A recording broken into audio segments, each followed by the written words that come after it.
pretty fast. So I When can- did I get it? And So now she's like, it was like, yeah, art history, like, did you handle it or reverse their decisions? No, he sent me a tweet a couple days ago that, that's one of the, like, you know, I did this last time.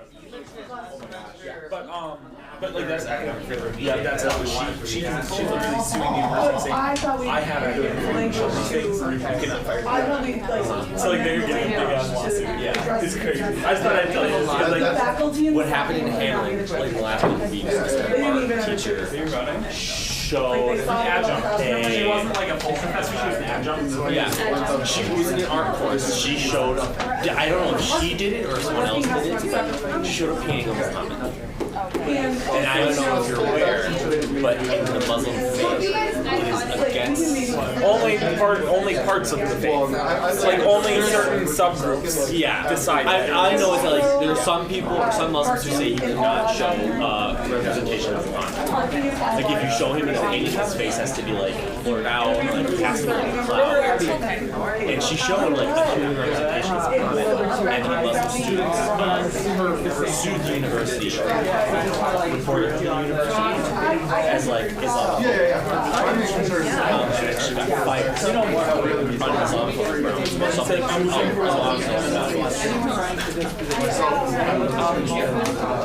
that happened earlier this month. And now the fact that she got fired just in China, where she's using the academic freedom, and the fact that she's like you know like she's not. But when I first She informed students.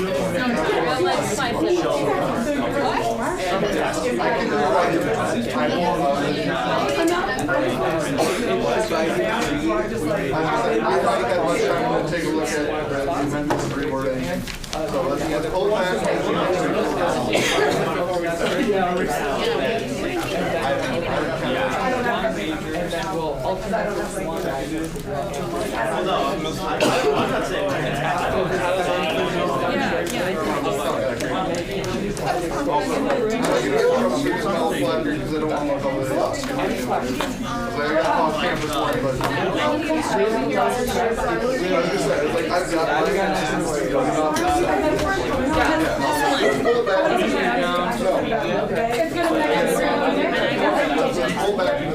I'm gonna do it.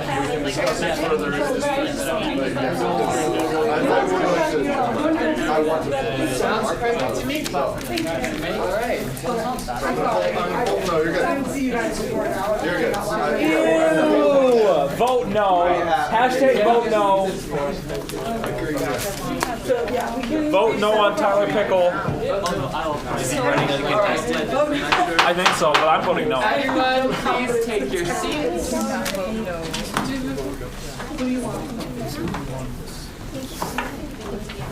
All right.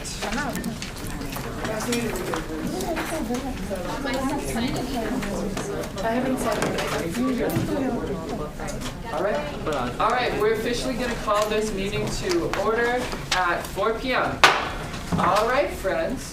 Oh wait, we need to get that Zoom up and running. Edie, since you've got your laptop up, are you willing to get the Zoom up? And to plug in.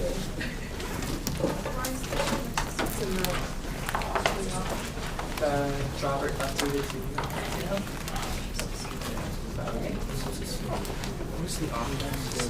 Sorry, we just called to order and now we're already out. Motion for recess. Can we just I think we're just going to start attendance and we're going to get the Zoom link up as we're getting attendance. So, what I'm going to do is, please pass it to Emma. Senator Schropp. Here. Thank you. Senator Woldekainen. Here. Thank you. Senator Wing. Present. Thank you. Senator Dumenchi. Here. Thank you. I am aware that Senator Wing is going to be over Zoom, so I'll wait.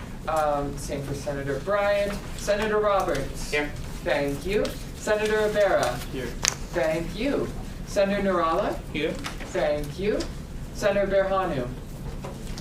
Senator Berhanu. No.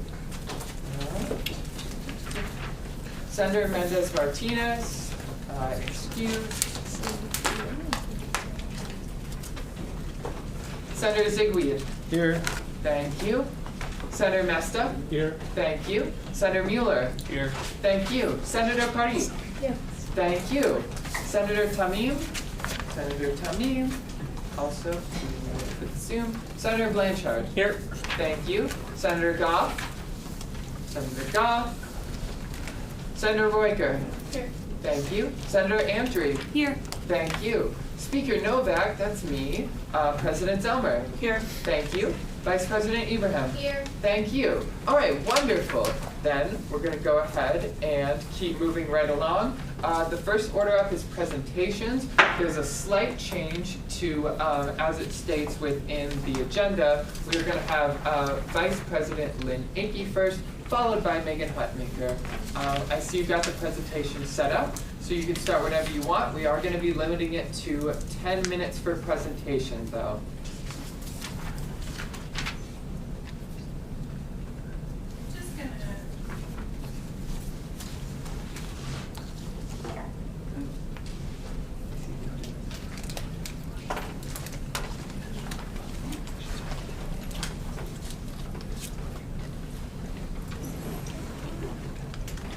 We're going to see if we can share the visual with our folks on Zoom here. But we need to host to disable that, so we're working on that here. So for those of you who are on Zoom, I apologize you can't see the presentation that we have going. We'll see if we can address that as we move forward.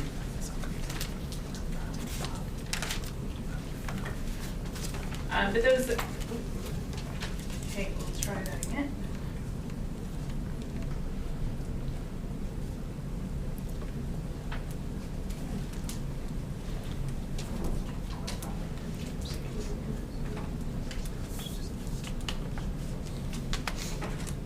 There we go. All right, I think we are all connected, so. Great, start whenever you would like.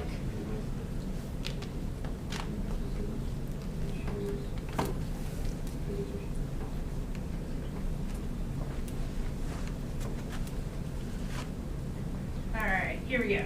Thank you. Thank you for the time this afternoon to talk with you about the work that's underway here at the university to develop our next strategic plan. We've been engaged in our strategic planning work here over the past year and a half.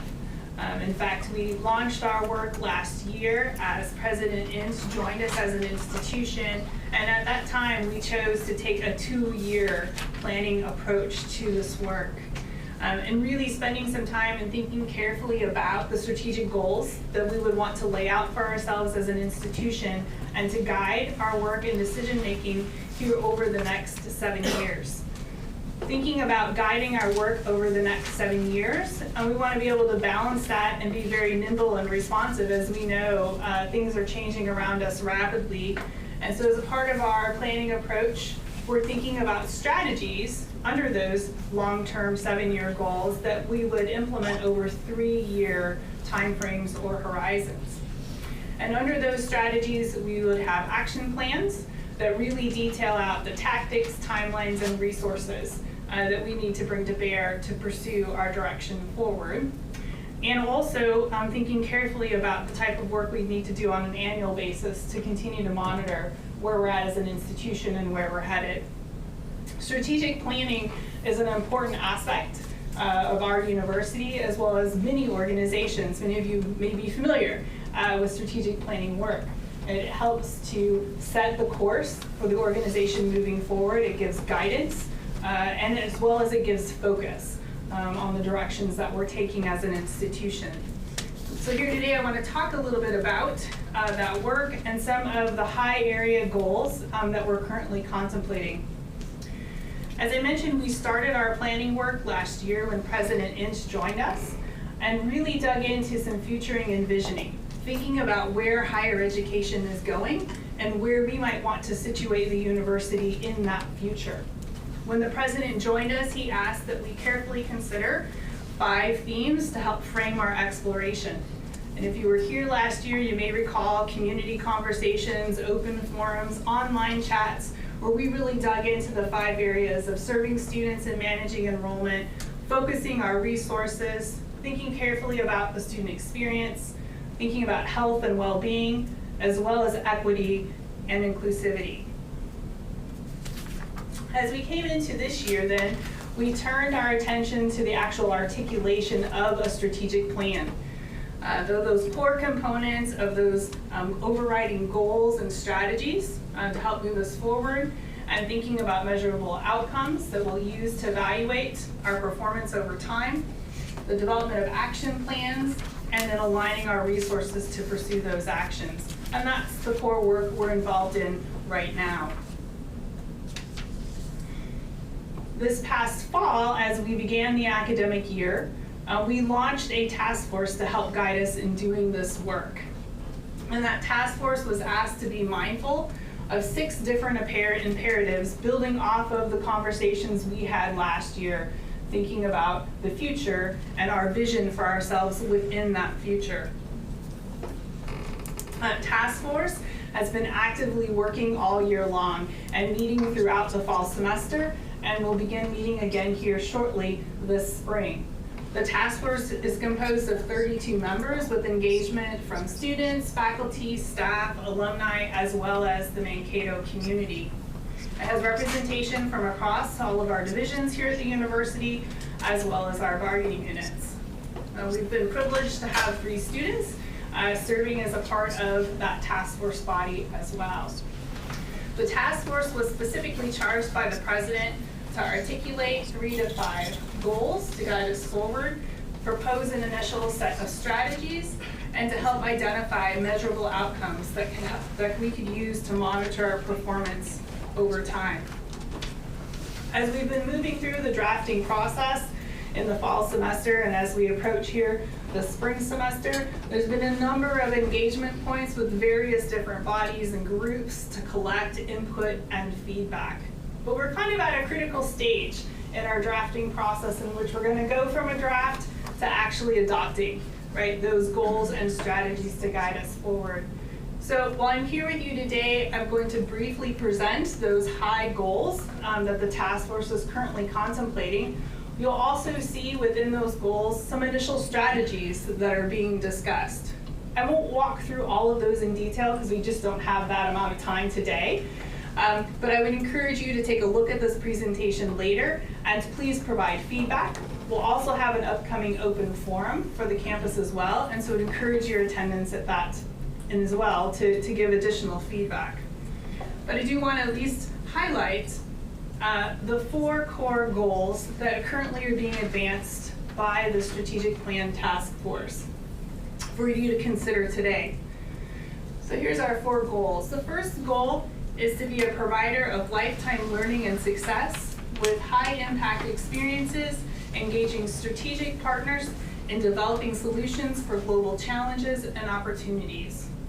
The focus of this goal is to really take a step forward in committing to providing lifetime learning and success for our students.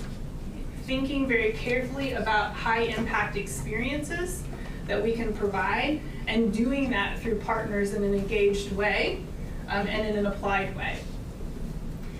Being a leader in equitable, accessible, and affordable education across a lifetime. So certainly you see here called out equitable, accessible, and affordable, but I would also call your attention to the across a lifetime component of this goal, and really calling on us to think about learning that might happen before the completion of high school or after an initial degree or credential. The third goal area is to be a global maverick community of care that is built upon diversity, inclusion, and belonging. Certainly over the last few years, we've learned a lot about being a community and a community of care. And so certainly in this plan, thinking about how we take that to the next place and being inclusive and to create a greater sense of belonging for all of our students and community members. And then the 4th goal area is to be a nimble and innovative steward of resources that drives excellence in educating Minnesota and beyond. So again, as we're all working with constrained resources, how do we apply that in the best way to achieve the excellence that we desire, but also ensure that we continue to be nimble and innovative, again, thinking about the change that is upon us. For each of the goal areas that I've highlighted, the task force has already begun to articulate some core strategies that can be used to move those forward. Again, I won't read or go through all of those with you here today, but I do want to point out the content that is there. I think it helps to illuminate each of the goal areas, and again, some of the core areas where we might push forward to advance.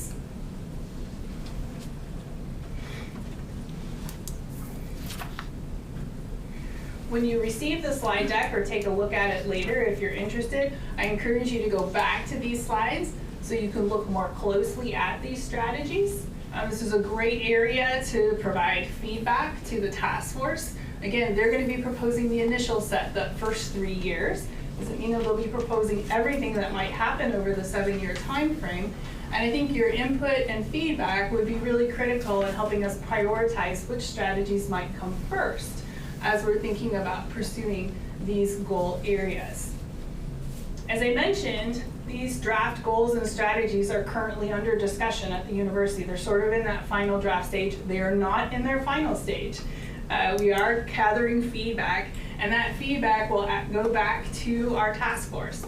That task force is actually scheduled to reconvene again tomorrow morning to take in all the feedback that's been received to date and to make revisions.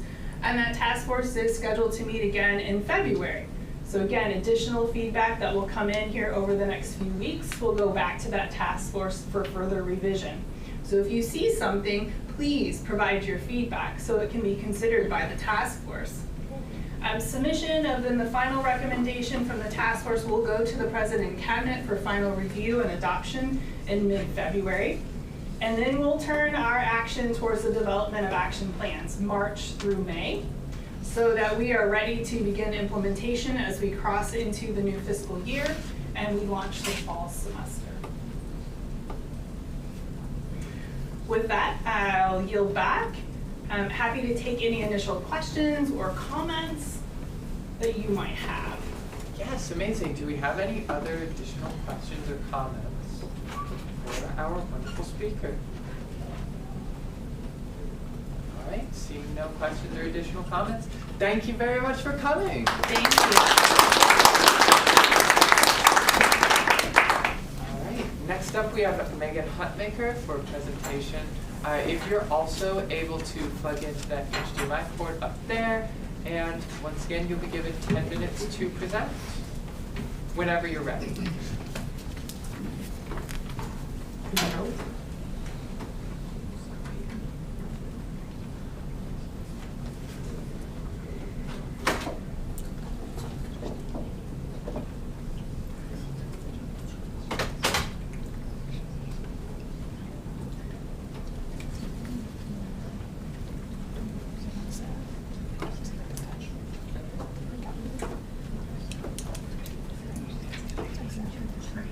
So while we're loading this presentation, just quickly I'll introduce myself. My name is Megan Huntmaker. I am the Director for American Indian and Multicultural Affairs out of our Multicultural Center in CSU 269.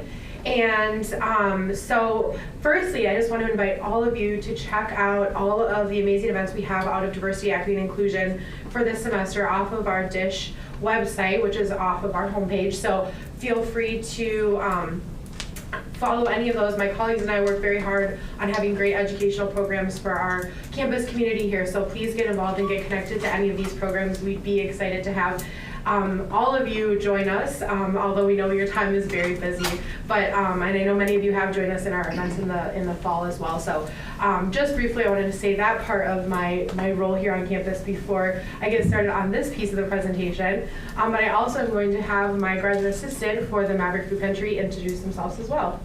I'm Carlin Meyer. I'm the graduate assistant for the pantry, and I'm currently in my final semester of my MBA program. Sadly, Carlin will be, well, sadly and also excitingly, Carlin will be graduating at the end of the semester. So, but I will then now hop into, is this working? Perfect. Into a presentation about the Maverick Food Pantry, which is another piece of my role here on campus. And so, quickly, and we have 10 minutes here. So we started in fall of 2020 as the Maverick Food Pantry once we got approval from the President's Cabinet. And our first distribution we had was out of our Multicultural Center, and we had food boxes of pre-distributed, pre-selected food over the winter break. And so that was our first distribution process we had, as we knew we needed to get food into the hands of all of you as students. So. And then we were able to move into our current location in Karkoski Commons 142 in January of 2021. So just a few short weeks after we got that approval.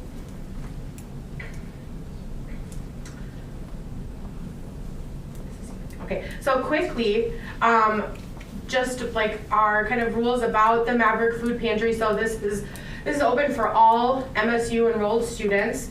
It is free to use for any student who's eligible as long as you're enrolled. And there's lots of items to choose from: perishable, non-perishable items, fresh and frozen items. And we also have some limited personal care items. And we also ask that students visit just once per week, and you're limited to taking one of most items in the pantry. So that's kind of our guidelines to make sure we don't have a student coming every day to grab the same thing over and over. We really want to try to make sure the food is equally distributed across for each student user. So, and again, we're located in Karkoski Commons 142. How many of you have been over there? Excellent, great, okay. So help others find the way too. So I'm gonna hand this over now to Carlin. Yeah, so our hours of operation are 8 to 5 on Mondays and Wednesdays, and then 5 to 7 on Tuesdays. So we kind of give that opportunity if students can't make it during the middle of the day, to be able to come at night one day a week. And then Fridays as well, 8 to 2. But yeah, we have this kind of flyer all around campus in a few different spots, and there's a QR code on there. So if you scan that QR code, it'll take you to our website.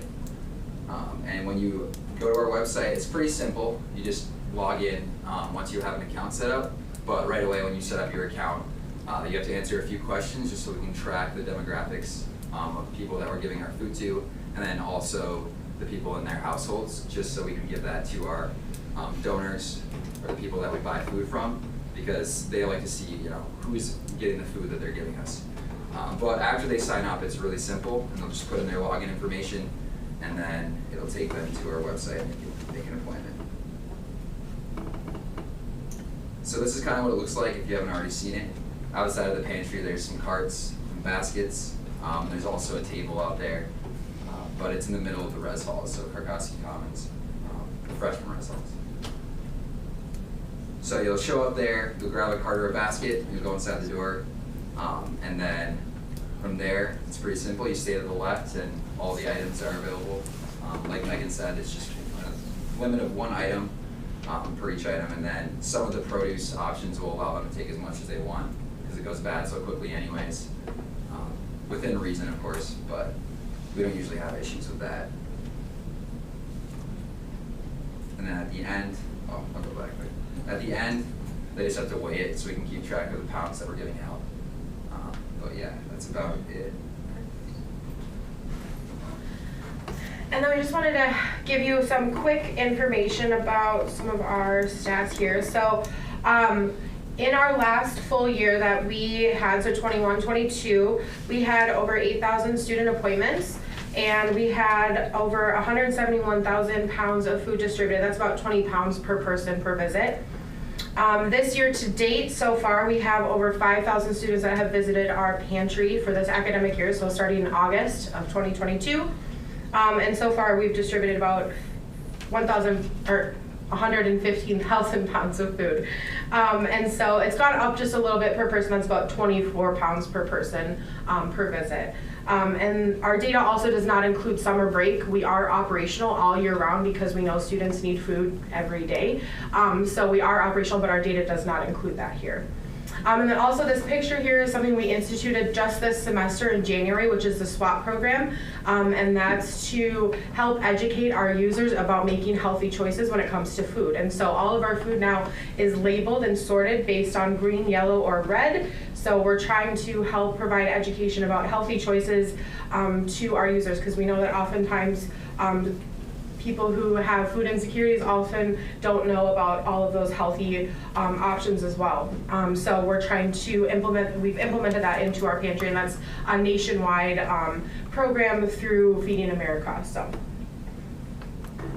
One of the challenges that we're facing specifically this year is the cost of food, and we've done a little comparison chart here to food costs that have been from last year into this year. So I'm not going to read through all of those, and there are some exceptions to this rule, but eggs, as you can see, we used to be able to get for free, and we're now paying almost $40 per case, which is 15 dozen.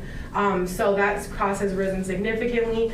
We do, and this all depends on what we can order through our partnership with Second Harvest, and that varies on a week-to-week, day-by-day basis based on when we're able to order. So we do take advantage of as many of those no-cost or low-cost items as possible, but as you can see, this list has a lot of essential items, and we've just seen those costs increase over this last year.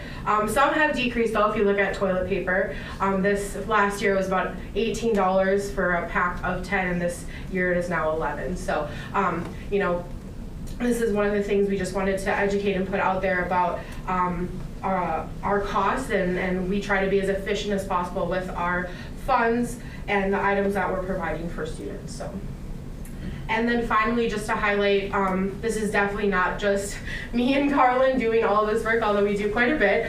We also have partnership with some really great programs, both here on campus and across the City of Mankato, Wooden Spoon, and the Southern Minnesota Food Recovery Program. We worked with them to have a Thanksgiving meal distribution last year. This year, we are also getting some prepared frozen meals that we're able to distribute at the food pantry every week. And we've gotten amazing donations from different people that have done food drives from us, like Key City Bike. Athletics constantly has their teams in there helping us unload our food pallets, which we get deliveries every second and fourth Thursdays of the month. So tomorrow we'll have a delivery of about 6,000 pounds of food. We have a group coming to help us. So if you're ever looking to get involved in that, please let me know. And again, I mentioned Second Harvest. They're definitely our food partner. We would not be able to do all of this distribution without their partnership for sure, because they allow us to order these items at a lower cost than normal, and they're delivered very conveniently to our pantry that we can restock and supply with. So, and again, CUNY National Center, campus covered, you all as student government, Res Life, Women's Center is also now supporting us with the Maverick Food Garden. And so many more donations, individual and others. We have alums of our university that have been knitting hats in their spare time and donating those to the pantry, and those are part of our personal care items that we are able to hand out, and we've gotten other just amazing donations to help and support all of you as students. So please feel free to come through. That's a picture of one of our volunteer groups as well, so please feel free to come through, spread the word, and we'll stand for questions. Yield back. Amazing, thank you very much. Do we have any questions? Yes, Senator Zickweed. I guess first off, I just want to say thank you so much for the important work that you guys are doing. I know you've helped so many students, myself included. And I guess one of the biggest things that I just want to ask you is, how can student government better support you and your organization? Yeah, I think the biggest thing is helping us continue to spread the word about the pantry. We do our best to get our marketing out there, to get the word out there, but we know not all of our techniques work. So if you see a student or you hear a student struggling, please spread the word, let them know, show them our hours, walk them over there if you've been there. You know, we really appreciate that, that help and that support. And again, the financial support that you have provided for the pantry for the last 2 years has also been incredible, so we really appreciate that. Thank you very much. Senator Roberts. I know that you mentioned in the presentation all of these inflationary costs, but how is that affecting your budget right now? It has. We've definitely spent more money on food this year. We've also had to be very selective with what we are able to order. Like for example, canned pineapple used to be $12 for 12 cans. It's now $27 for 12 cans, and we're not generally ordering that. We're trying to, again, be very responsible with our fiscal management. We try to keep our ordering to like $1 per item, just so that we can get the most food, the most bang for our buck, as we try to make sure we have a wide variety of offerings each each time a student's coming to shop. So we do have to make some conscious decisions based on what's available, what that pricing looks like. Meat is a continuous huge cost. As you know, those prices are significant, and so we may not always have meat. One of our other partners, Cub Foods West, they do provide some donated meat to us, so that's been a lifesaver for us to have some meat coming through at no cost. So we try to be as efficient as we can, but we can't always guarantee we'll have everything in stock to have that food. I think if I can add to that, chicken is the one that like everyone wants when they come into the pantry, and we usually can't offer. We choose not to order it because it's really expensive. It's but, like, yeah. I think for 12 pounds of chicken, it's $75 for us to order, and that's through a low-cost vendor. Senator DiMenci. Yeah, I just have a question. Do you guys usually need volunteers? How can we sign up for that? Yeah, so I coordinate our large group volunteers on those Thursdays when we have those deliveries of big food. And I am full for this year all the way through May, but I have a couple after the semester's over if you're gonna be around for the summer. If you are interested in helping with those larger delivery days, it's usually about an hour and a half on those second and fourth Thursdays. So if you are interested, please email me.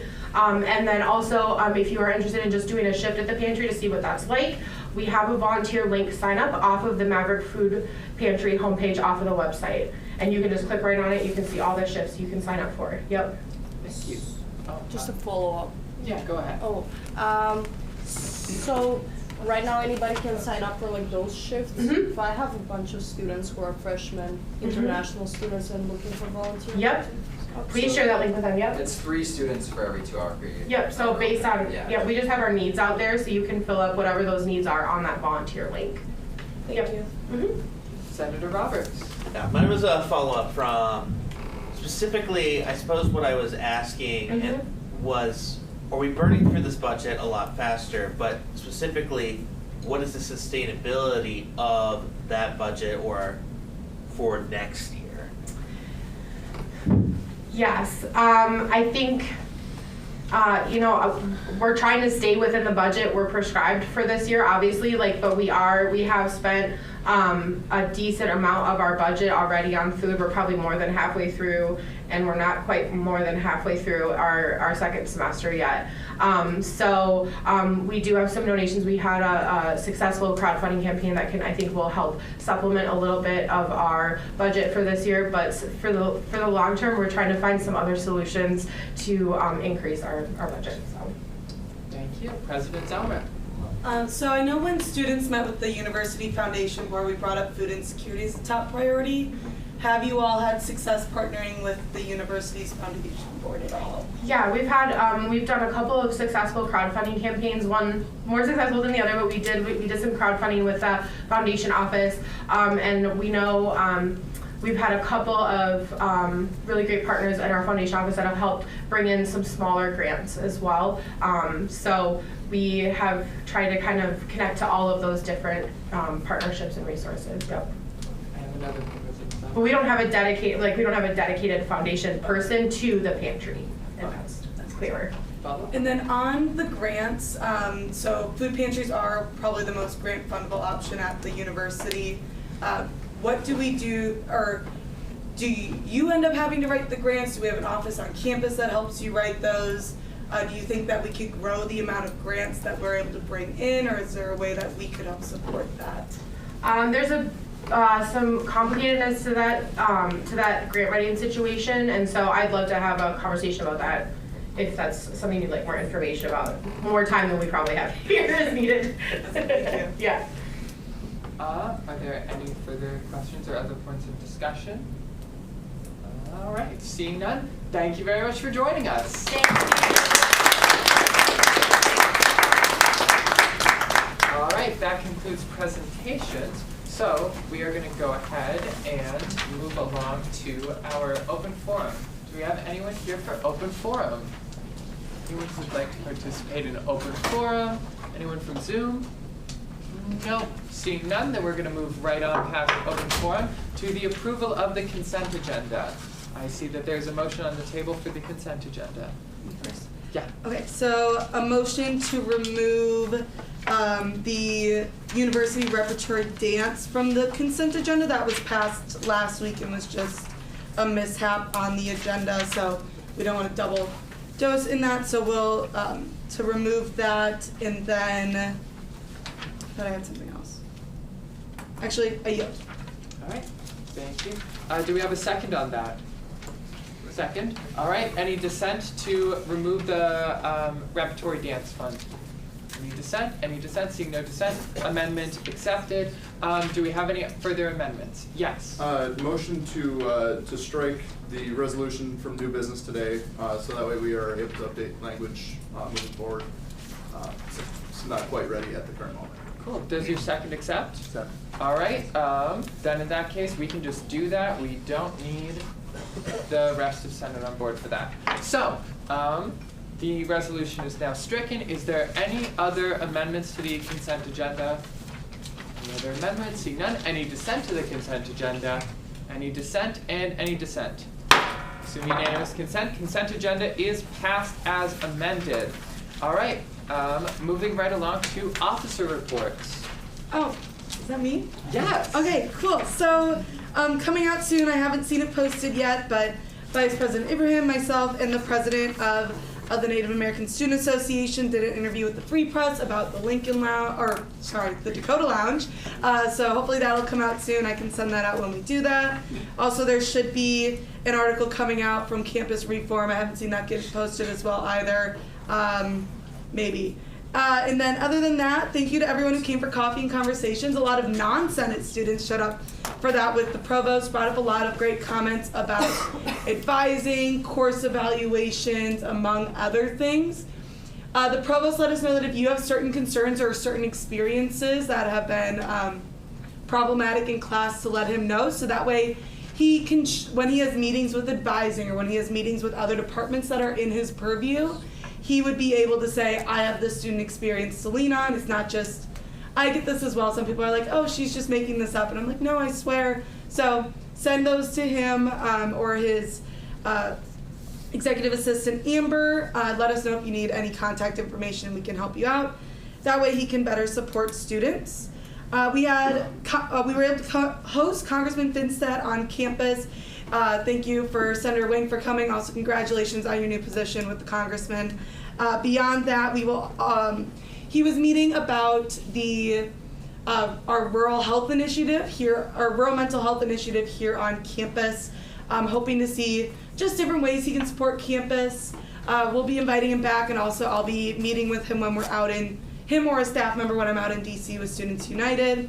But he's very big on mental health and supporting the rural area. So he also seemed very open to supporting campus at large as well. So he's no longer on the education committee, but he's still happy to kind of plug in things where he can on his other committees. Specifically, if anyone has anything with armed forces benefits, since a lot of our students might sign up for the National Guard or other routes, making sure your benefits get in place, contact the congressman. Other than that, Vice President Ibrahim and I have been preparing for budget season. I want to give a little update on projections for next year. From what we've been hearing from administrations, we're projecting a 1% decrease in student fee paying hours. So that means we need to come up with just over $100,000 in our budget. So just a little note on that. Also note, last year they took $206,000 out of reserves. If we were to do that now, it'd be over $300,000, and of our usable reserves, we have to keep a certain amount in reserves per system policy. So we would have about $400,000 of usable reserves. That'd be $300,000 of that. So I just want you all to know not to come into budget season thinking we just can kind of throw money at will. It might not be the best meeting of our lives. Other than that, I want to give a parking update. Anyone on the parking committee, let me know if I missed anything.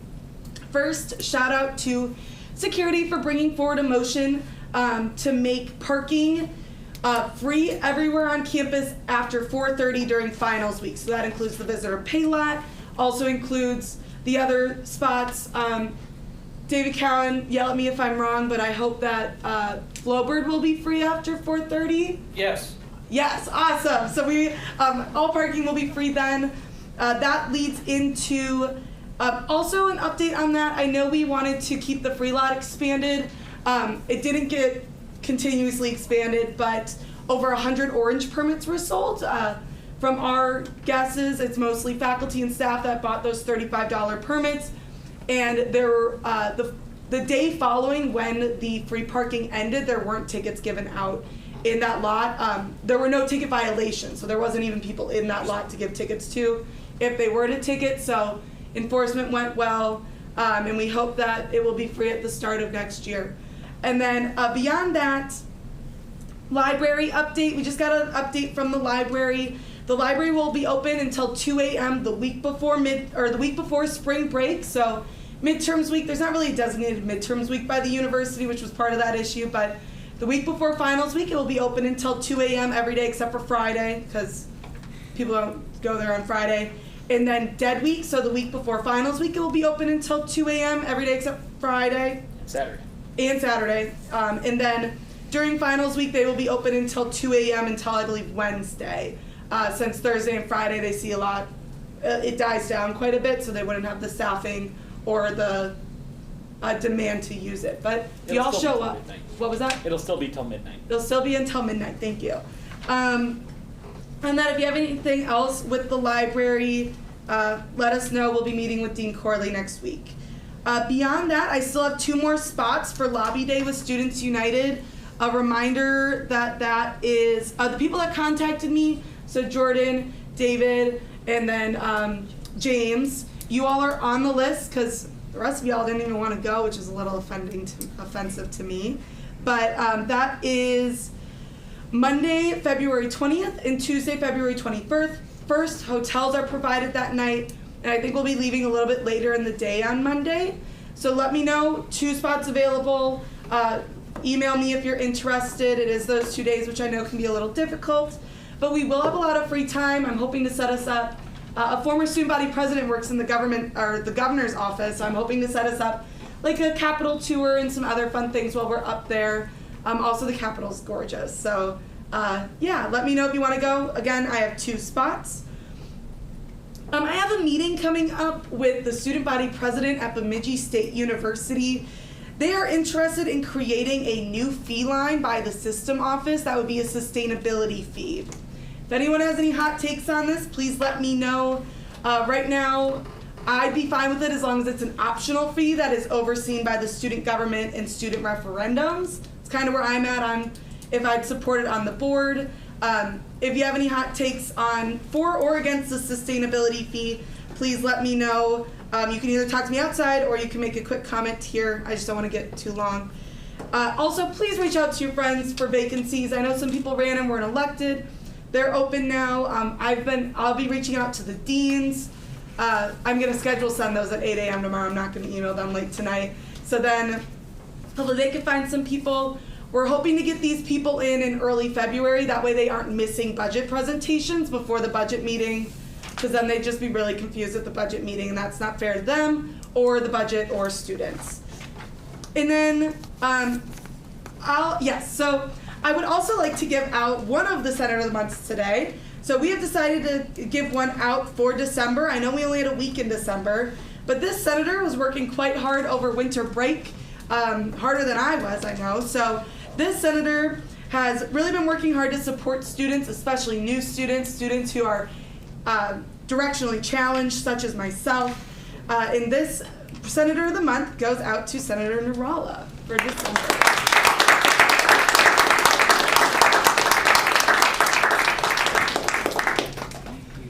Yes, and I yield.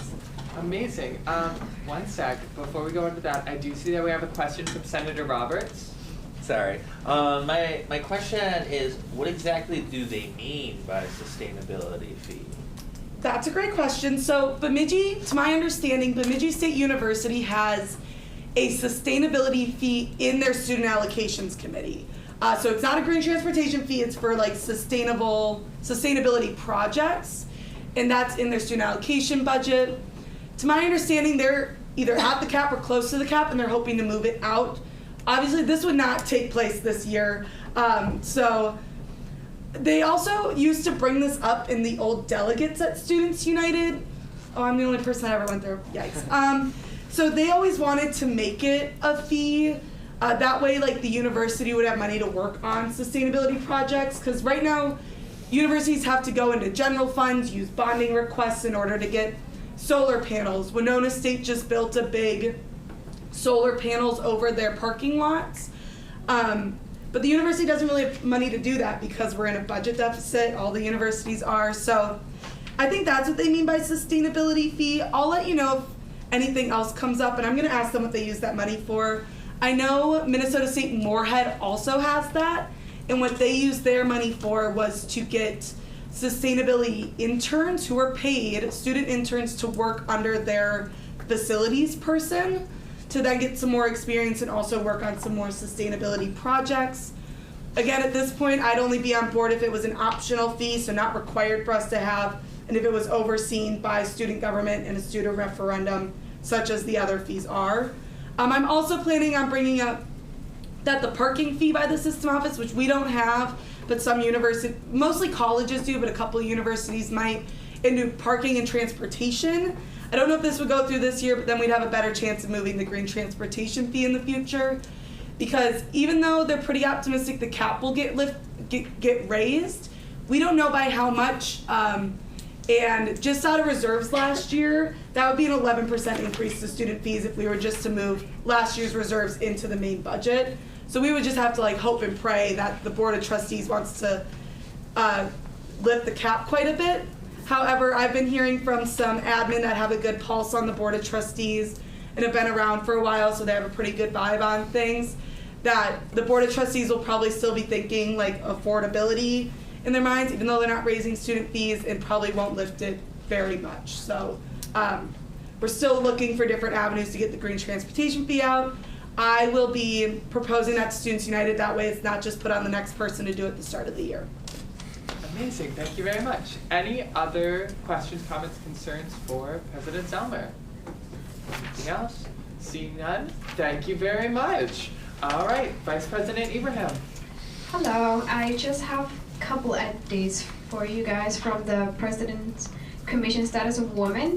Her applicants were recommended to the President's office last week, April 4th. They're thinking about bringing some speakers, so I will update you when we know who.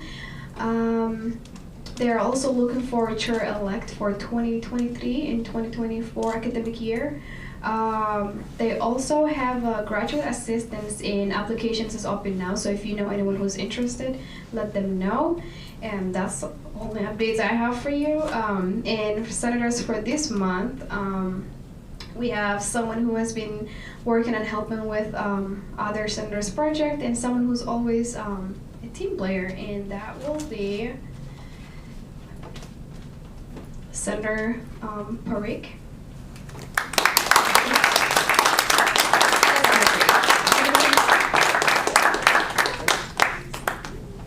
All right, do we have any questions for Vice President Ibrahim? Congratulations. Just hit her with something while she's still up and about. All right, nope, then I will go ahead and jump in. I have a very short report for the day, and I unfortunately don't have a third Senator of the Month trophy to give out. But office hours were due last week. If you haven't already sent them in, please send them in. And they will also be due next week. No worry about them for this week. But of course, this week's also contribute to next week's. And in addition to that, I've also sent out a Excel spreadsheet to the people that weren't here at our last meeting to sign up for senator reports. So if you weren't present for the last meeting where we passed around a sheet of paper for senator reports, I sent that out to you. If you've already signed up for senator reports, don't worry about it. Thank you very much, and I'm going to be sending out some calendar invites to those people so that everybody has their senator reports and when they need them. And that covers all of my stuff. Before I move on to Dean of the Day, do we have questions, comments, concerns, or death threats for me?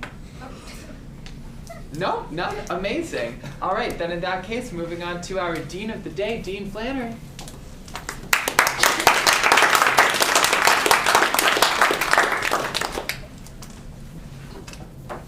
Hi everyone, great to see you. Happy New Year. So I'm going to share with you a pretty big deal for us, which is that in a few weeks we are going to be visited by our accreditation team.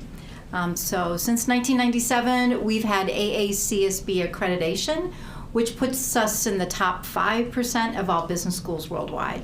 That accreditation was really hard to gain. We actually started pretty intently seeking that accreditation in the 1980s. So this will be a visit that will last for 3 days. The peer review team includes business deans from other universities, and on Sunday, I believe it's February 26th, they will meet with an advisory board, an industry advisory board, and our leadership team. And then on Monday, we will have a full day of visits with a lot of different groups. And they will actually have lunch with our students. So our Council of Student Business Organizations, some grad student representatives, and a number of you in this room will be part of that lunch as well. So you'll be able to give them feedback on our programs. And then they will actually come up with a draft report that they will present to myself and the president and the provost that following Tuesday. So we've been working really, really hard to prepare for the accreditation visit. It includes a lot of standards that have to do with our curriculum, our assurance of learning, our faculty credentials, our engagement with experiential learning. And so we report out on how we've achieved the goals set forth in our strategic plan for the last 5 years. So they visit us every 5 years. What we've really been working on the last 6 months is our strategic plan as a business school. And we have continued to keep our vision of being the clear business school for real world learning. As our vision, we've moved that forward. That's what we've had for the last few years. I'm actually going to pass out, if you're interested, our strategic plan.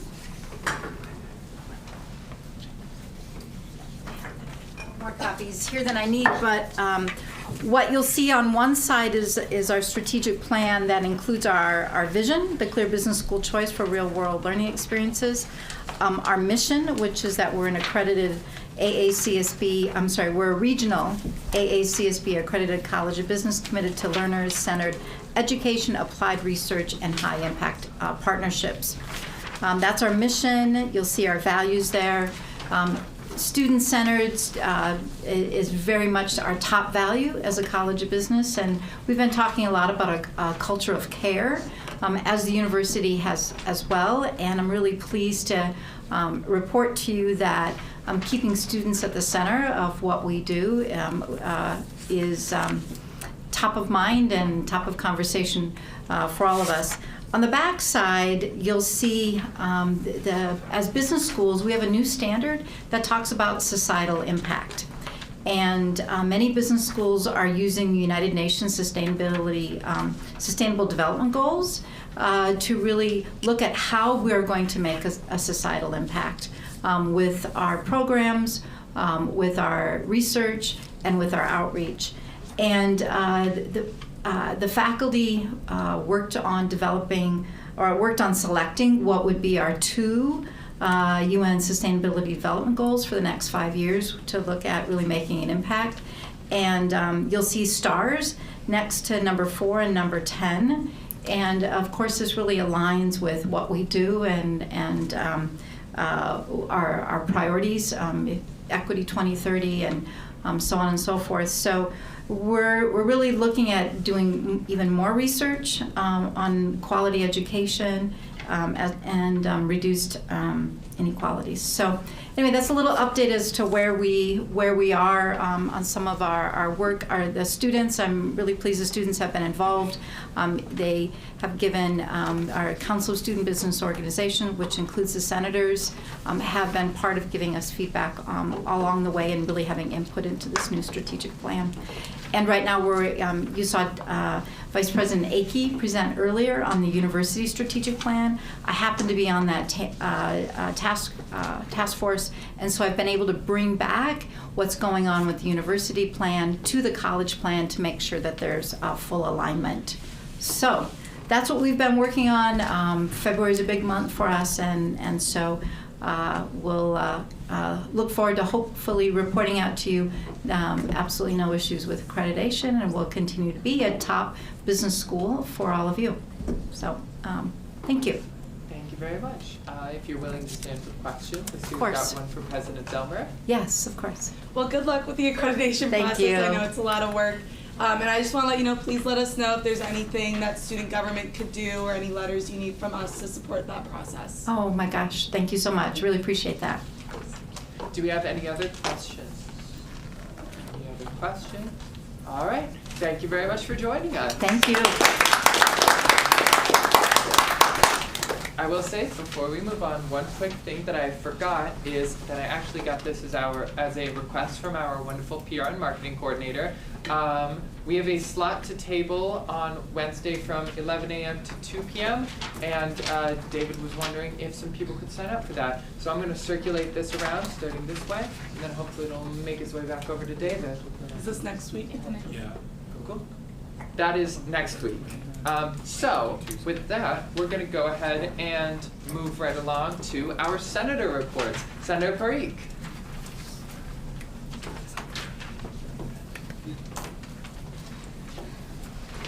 Hello everyone, Neeti Parikh, and I'm an off-campus senator. This is going to be pretty quick. Recently I've been assisting Senator Niraula working for a wayfinding project.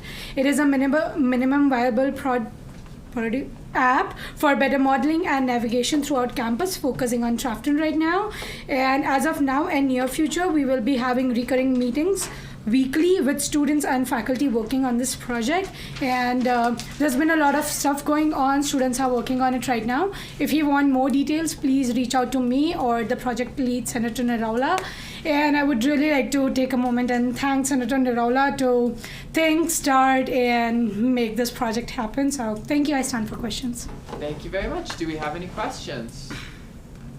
Any questions? Seeing none? Thank you so much. Thank you. All right. So next up, we have our vacancies. I'm going to go down the list of vacancies. If we have someone here running for those vacancies, please stand, and then we'll go through with the vacancy election process. Do we have anyone here for the positions of off-campus senator? All right, amazing. We have both candidates present. All right, will you two please head up towards the podium, and then we're going to allow for you guys to give an introduction with your name and pronouns, followed by 2-minute opening statements. You can go in whichever order that you choose. Okay. We have 2 spots. So we have 2 open vacancies for off-campus and 2 people running for off-campus. All right. All right, so it's just like name and pronouns for now, not going into like intros yet, or? If you would like, you can lead straight into your introduction speech, or you can just say name and pronouns, and then afterwards we can do intro speech. Just tie it all together. My name is Matt Bohm. I'm a junior here at Mankato. I'm majoring in political science with a minor in urban and regional studies, so obviously I take, governing and policy very to heart, and I felt that it was finally my time to like step up and make a change in my direct community. David's looking at me. He kind of influenced my decision as well. But I saw this vacancy open the other night and just kind of knew I had to apply, especially as I saw it was like off-campus senator position. Being a student who's lived off-campus for the last 2 years, obviously been presented with a lot of struggles myself, as well as seen a lot of my friends and other people as well go through a lot of hardships. My primary concern is safety. In Mankato, we've seen a lot of, very negative things. Not going to go into it, obviously. You can talk to me after if you want to know. But just too much is going on, and I feel like the, community with the school and our students, like, we need more clarity between the two, and just with Mankato public safety. So yeah, basically safety, that's number 1 on my list for, things that I want to fight for and change. And then another one is just more transparency between these very large, like, not real estate, but, these big agencies. I could name a few, but can't think of the word. But I've noticed that a lot of these large groups that oversee a lot of our off-campus student housings, really like to take advantage of some of us, and a lot of us cannot take that fall because it can really mess us up financially. So those are two big things that I'm running on right now. Obviously, there's much more to it, much deeper issues for me. And if you have more questions, you can just talk to me afterwards. So thank you. Thank you very much. Now an opening statement from our other candidate. Hello everyone, I'm Tyler Pickle. I currently serve as the Student Affairs Coordinator, so familiar face. He, him pronouns. I am an aviation professional flight major, and my biggest concerns with off-campus housing is affordability. Like you said, we have a semi-monopoly going on with some of the larger complexes and everything. So we're seeing higher prices, less treatment for the tenants and everything. So worrying about that. And then also food insecurity. I've worked on the student food insecurity shelter, which is the campus kitchen, for a couple of years now. And so continuing access to that and promoting that for our students. Thank you very much. All right, now we're going to enter into a period of questions, which is going to start in the reverse order that we did our introductions. So candidate Pickle will get to answer the first question. Please make your questions in a manner that they can be answered by both candidates. So, do we have any questions for our candidates? Yes, Senator Blanchard. This one's kind of towards candidate Pickle. Which are you applying for, off-campus or at large? Either. Okay. Per Constitution, you could choose whatever you want. No, seriously, I was reading it. And Senator, it's whatever you guys decide you want for the best bit. For the clarification, that is true. You can run for multiple positions. Right now, we are holding a vacancy for off-campus. So the vote will be for off-campus. If candidate Pickle chooses to remove themselves from this and then run as at-large later on in this exact same meeting, they can do so. Or additionally, if they are not elected as off-campus, they can then run as at-large. And the same would equally apply to candidate Bohm. So, do we have other questions for our candidates? Any other questions? All right, amazing, easy. All right, if you guys wish, you can make another 2-minute closing statement, or you can forego that, being as there was very little discussion. Cool with foregoing? Oh, I forgot to introduce my pronouns, he, him. Amazing. I think I forgot it blanked out, so.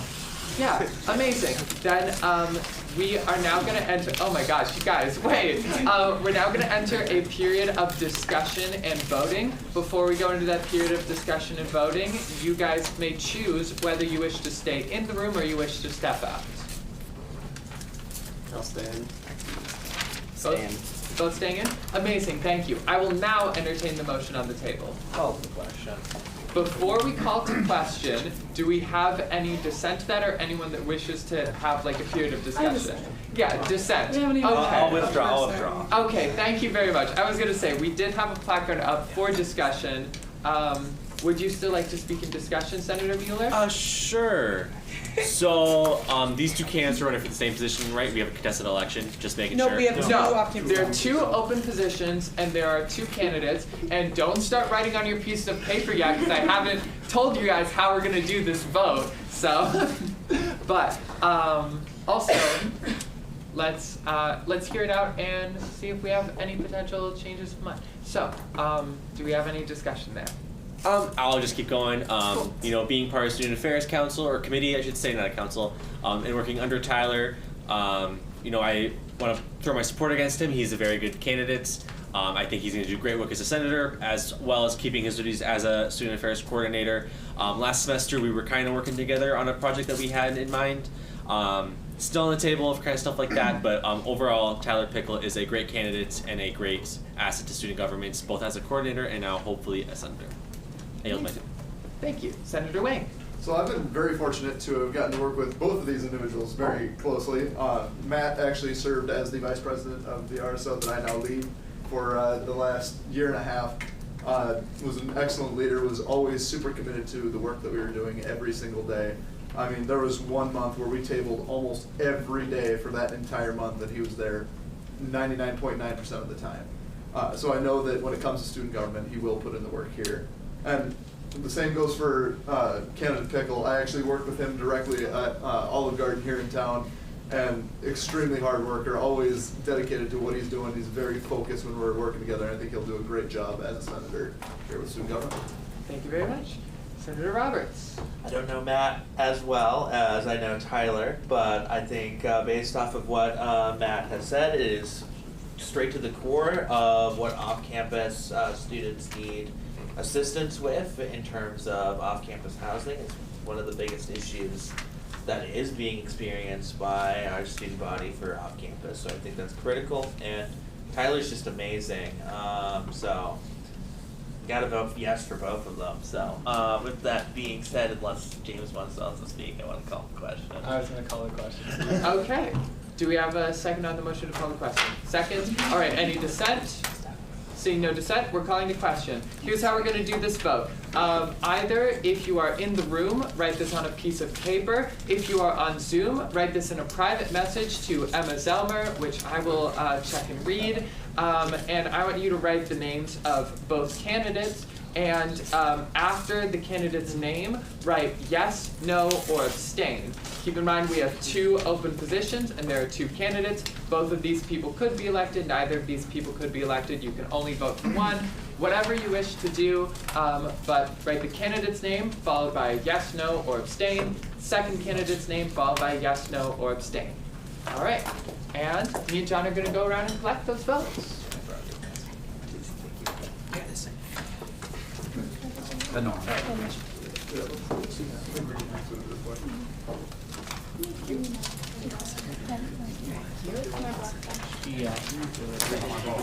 No peeking.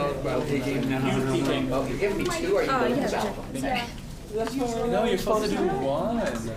Oh, on the same sheet? Yes. Oh, what? No, it's fine. I put them on separate sheets. They're the one who did it wrong. Yeah, what's that? I don't know how this process goes. It's too confusing for no reason. Just listen to Ew, why would I listen to them? You know what? Oh my gosh. Do it. We've already had one. We've already tried to get one going. Let's get a second one going. I can remove you from your Do it. Here. Please do. Then you know what? If Monday's at 3, I would never recall all senators. Go ahead. I love you. I'll run it over.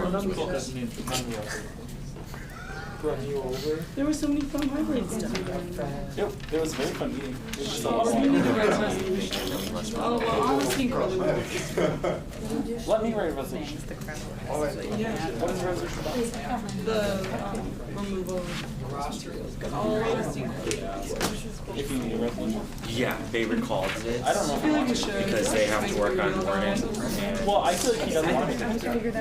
I don't know. I feel like the least big of a deal it is, but I guess the quieter it is. Oh, good. If they're gonna. Because part of it was passed. I'll talk to you soon. I was gonna throw some shade. No, Emma, I'm gonna come visit you again in your office because you love it so much. Hopefully Tyler won't be eating hot wings outside for this time. Did I spell it right? I don't know. Stink up all this But buffalo no, I sauce. put the word down, so. Tyler, stick it up with this buffalo sauce. Don't be sticking up Senate with your buffalo sauce. Bob? Student Affairs is going to be great next week. I'm excited. I have a lot to say. Tutoring over there, go to the writing center over there. No, he better not. Are you sure?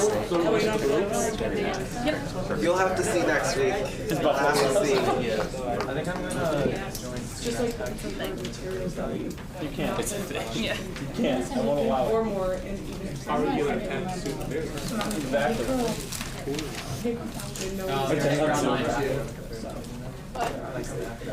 Nobody else does. Yes. Check your online.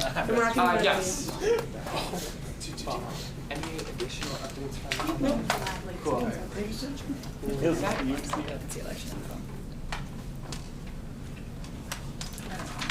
All right. We're gonna go ahead and reconvene right here. Will both of our candidates please approach the podium?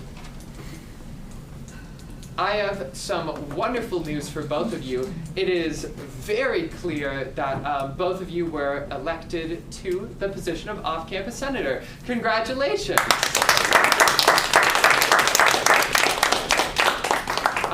Now we're going to swear you guys in, so please hold up your right hand and then repeat after me. This is also going to be recorded for our social media. If you don't consent to that, that's fair. But please hold up your right hand, repeat after me. I state your name. I, Tyler Pickle, will represent and serve. Will represent and serve.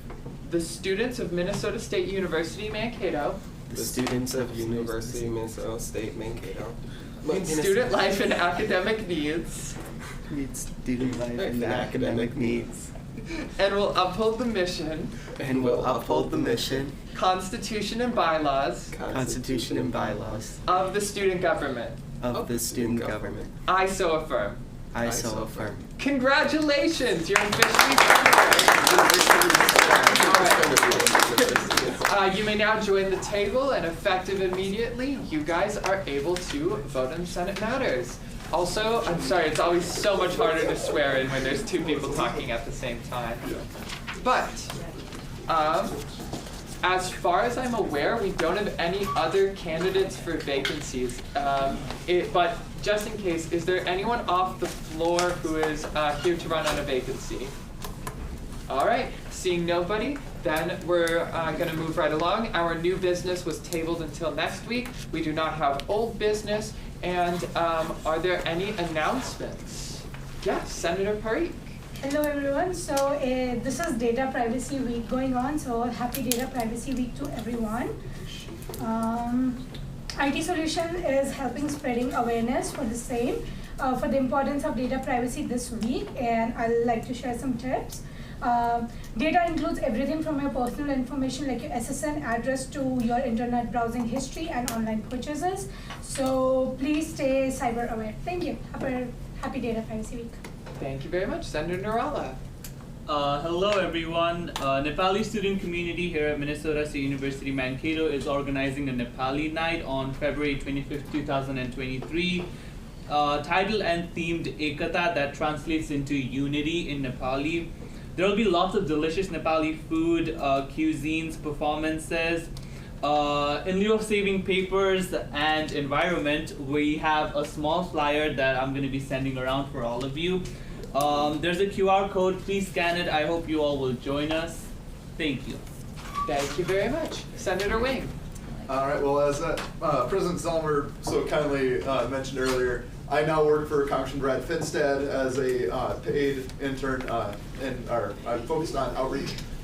So if you have any students or any constituents in general that have concerns with veterans benefits or any other federal agency, please let me know. I'm a point of contact for that office and can get you in touch with the congressman and his caseworkers.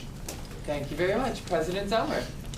So a couple things. There's been a couple pieces of legislation introduced to specifically the Minnesota House that I think we would have some interest in.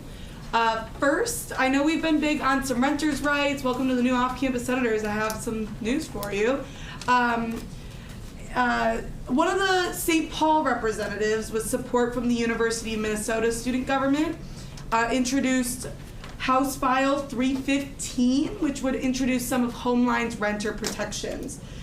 Specifically, landlords cannot enter residential properties between, limited to a 4-hour window between 8 a.m. and 8 p.m., so it can't be out after that, and give at least 24 hours notice. It also ups the, so let's say someone broke that law, this also increases the penalty on the landlord for doing that, so it further disincentivizes. Right now the penalty for breaking this, not giving this notice is only $100, which to a landlord isn't much because we all pay way more than that in our rent every month. And then it would also have to do with making sure that fees are given up front. This doesn't include like a pet fee or an extra parking fee that residents can elect to have, that can elect to partake in. But anything that is charged to you monthly has to be included in your upfront cost. That way you don't see what a rent is, and then all of a sudden it costs more because you have these monthly fees that you have to pay. I haven't experienced that in Mankato. I don't know if anyone else has, but that's often something that is done to college students, especially up in the Twin Cities from my friends up there. I'm still interested in hearing more. I'll talk with the University of Minnesota about if they're planning on bringing up how soon you're forced to re-sign. I know I had to re-sign by the end of October. Most students don't even know if you like the landlord, two, if you even are going to like your roommates in 6 months. So I am still interested in pursuing that. We now have a legislative affairs coordinator, Alex Wood, who I'll be checking in with. I believe I check in with him tomorrow, so we'll talk more about what else we can do. There was another House file introduced, let me find it real quick, that has to do with possibly, so that would help find funding for a rural mental health clinic that is near campus. It would be, so the university isn't supporting this. It's not on the system bonding request. I just want to make that clear. So they aren't not supporting it, but it's not on the system bonding request, so they can't be like, oh, we want this, because then the system office would be very mad at us. But we can support it. So this would give, I believe it's a total of $1.5 million. It would employ grad students and give them professional opportunities to get more clinic time. It would also support the community at large for like the rural mental health crisis that's going on specifically in southern Minnesota, but the nation at large. Congressman Finstead seemed pretty interested in this concept, as well as I've kind of floated the idea of having days reserved for students, or seeing if there's ways that if the counseling center need to outsource students, that we could kind of get some priority in there. It's very early on. We don't even know if we have the money yet, but at least there's a bill. So I'll be writing up some resolutions just so that way we can support it. That way if anything moves forward with these, we can send these to our representatives so that way they know where our students stand on it. And then if there's anything else government related, I get a weekly ledge update from Students United. So if you want me to forward that on to you ever, just let me know and I can just click the forward button and add you to my list. But that's really all that I have. Please let me know if you want to come for Lobby Day. Again, there's 2 more spots available. Lots of fun. Also, get to be up in the cities. And anyone who went to the Students United Conference, it's a lot of fun to stay up with students. And we're going to be at the hotel right next to the Capitol. So good views. It's kind of fun. And if you want to start talking budget at all, my office door is always open. Okay. Amazing. Do we have an announcement from John Volkoff? Thank you, Speaker Novak. Just a reminder, especially for those new senators who were sworn in today, because you may not have been on the email list, coming up on February 15th, we have what used to be an annual challenge that we hope to see come back as an annual challenge, which is the student government leadership versus student affairs staff like me in trivia. And so we encourage you to come prepared and to give your best shot at trying to win back one of those trophies that we win every year. There is typically food provided for that event. It's usually a pretty nice spread. It'll be in the Johnson Alumni Room, which means that this meeting will be quick. That starts at 4:45. So on February 15th, be prepared to roll through things pretty quickly. So just a reminder to let Amber, the office manager in Student Government Office, know if you plan to participate in that event. So, and the trash talking is all in good fun. So, okay, or so you think. Also, as Emma mentioned about the budget process, we are really getting ready to get knee deep into that right now. So, I have requested presentation time for February 8th's meeting to go through what the budget cycle is going to look like for y'all in terms of what to expect, some of the documents you're going to see, and some of the stuff that's going to be shared with you. Some of you have done this before. Some of you are going, oh my gosh, people are making a big deal of this. It is a big deal. And the best thing I can tell you right now is you need to be prepared. That's your homework for these meetings, is to be prepared. And so my homework is to try to help you know what that means to be prepared. And so I will be going through some of that stuff during the meeting on February 8th with you.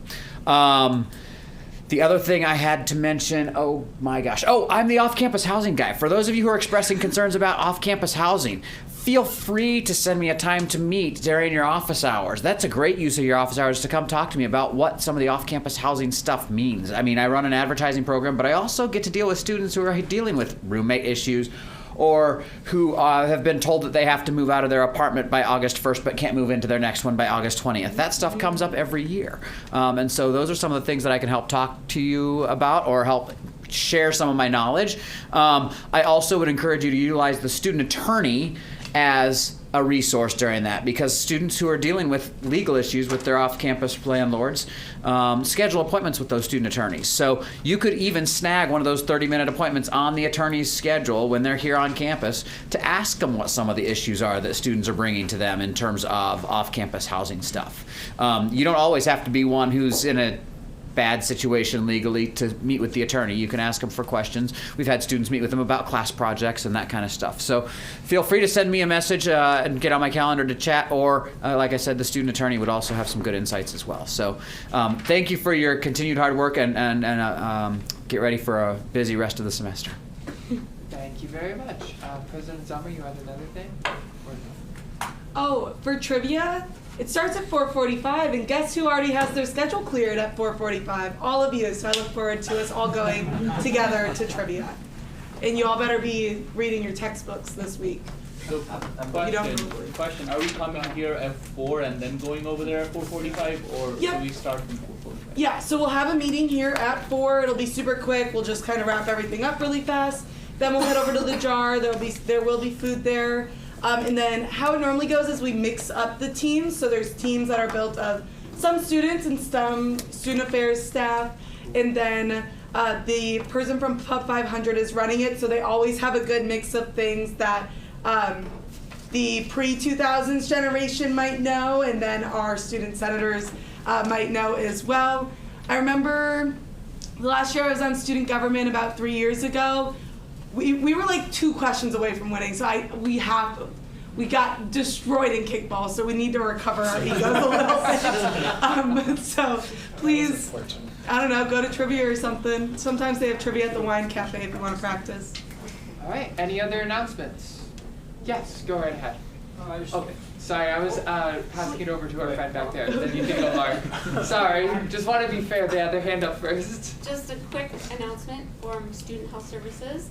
We have completed our director search, and Antonia Yenzer started her position with us on the 18th of January. So just wanted to give you that good news. Thank you very much. Mark Constantine. Some of you may have seen the ice sculpture outside the building, the northwest entrance by the Starbucks. Student events team is responsible for that. Some photo ops. They opened up the gates today, so you can go out there. Really nice to take a look at it in the evening when it gets dark. That light behind it last night, I took a couple shots and sent it to a few friends and things like that.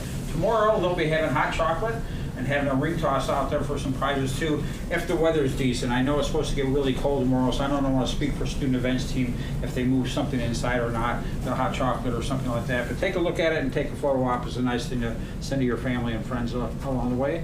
And I did want to mention that the Student Allocations Committee had their first group of meetings last week on Friday with the first group of presentations. That was week 1 of 5, and we'll resume again on this Friday for another group of 3 presentations, and things are moving along fine there. So just wanted to let you know. Thank you very much. Anyone else for announcements? Who has the sign-up sheet? Could we pass it over? Thank you. Gotta do that. Election's gonna delay. Fair. Something real quick work on. And those count as office hours. True. Something real quick work on as we speed through our attendance, assuming that we don't have any other announcements. Any other announcements? All right, seeing none, moving into attendance. Senator Sharaf. Here. Thank you. Senator Woldekainen. Here. Thank you. Senator Wing. Present. Thank you. Senator Dumenji. Here. Thank you. Senator Victor Wynn. Thank you. Senator Bryant. I see she's over Zoom. I'm here. Cool. Thank you. Senator Roberts. Present. Thank you. Senator Bera. Here. Thank you. Senator Nirala. Here. Thank you. Senator Berhanu. Senator Berhanu. Nope. Senator Mendez Martinez was excused. Senator Zigweed. Here. Thank you. Senator Mesta. Here. Thank you. Senator Mueller. Here. Thank you. Senator Fareed. Here. Thank you. Senator Tamim. Senator Tamim. No. Senator Pickle. Thank you. Senator Bohm. Here. Thank you. Senator Blanchard. Here. Thank you. Senator Goff. Senator Goff, please take your seats. We have not yet adjourned. Please take your seats. Senator Roiger. Thank you. Senator Andry. Here. Thank you. Senator Novak. Not Senator Speaker. Me, I'm here. President Zelmer. Here. Thank you. Vice President Ibrahim. Here. Thank you. All right, now we are going to officially adjourn at 5:22. Thank you. Tyler, Have a wonderful day. can I go to the lobby thing? You want to? Will you sign me up? Yeah. Okay. Can I go to DC? No. Can you sign me up? No. Oh, why not? It's not that easy.